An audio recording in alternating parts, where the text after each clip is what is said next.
distribusi, transparansi, dan dampak anggaran. Jadi kami di sini hanya ingin mempertanyakan efektivitas dan transparansi dari program makanan bergizi gratis. Masalahnya kan MBG ini kan dibayar oleh pajak rakyat. Nah, rakyat juga udah susah-susah membayar pajak tersebut.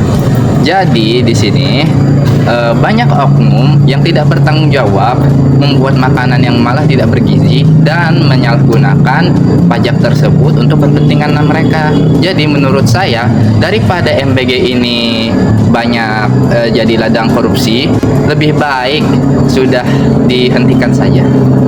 Namun publik terbelah, ada yang menyebut ini kontrol sosial, ada yang menilai ini berlebihan. Apakah ini murni kritik atau mulai mengarah ke provokasi? Ini bukan kritik ya, ini hanya penyampaian saya terhadap pertanggungjawaban yang harus dilakukan oleh pemerintah. Bagaimana ya? Makin banyak orang yang diskriminasi. Mama nelfon. Halo. Ya, kenapa? Kenapa? Gimana? Diteror? Mama diteror? Kok bisa dapat nomor? Hah? Iya, aku kesana ya.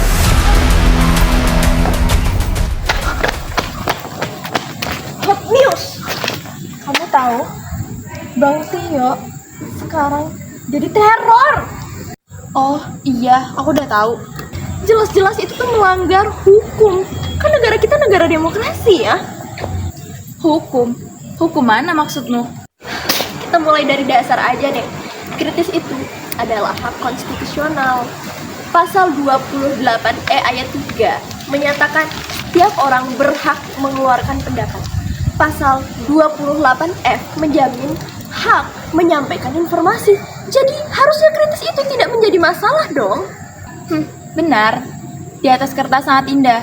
Konstitusi kita puitis. Wait. Yang salah itu ancamannya. Pengancaman itu diatur dalam KUHP.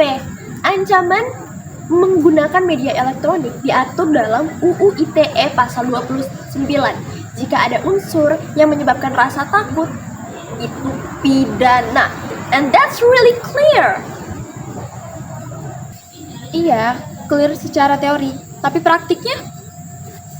Tiap ada mahasiswa vokal, pola yang muncul hampir sama. Serangan digital, doxing, intimidasi, bahkan keluarga ikut diseret. Itu fakta sosial. Ya kalau ada seperti itu, laporkan. Ingat pasal 1 ayat 3, kita ini negara hukum. Dan pasal 27 ayat 1 bilang semua warga negara sama di hadapan hukum. Pertanyaannya, apakah semua benar-benar diperlakukan dengan sama? Jadi maksudnya kamu menyiratkan ketimpangan. Aku tidak menyiratkan, aku mengingatkan. Kalau kritik dibalas ancaman dan respon hukum lambat, itu menciptakan chilling effect.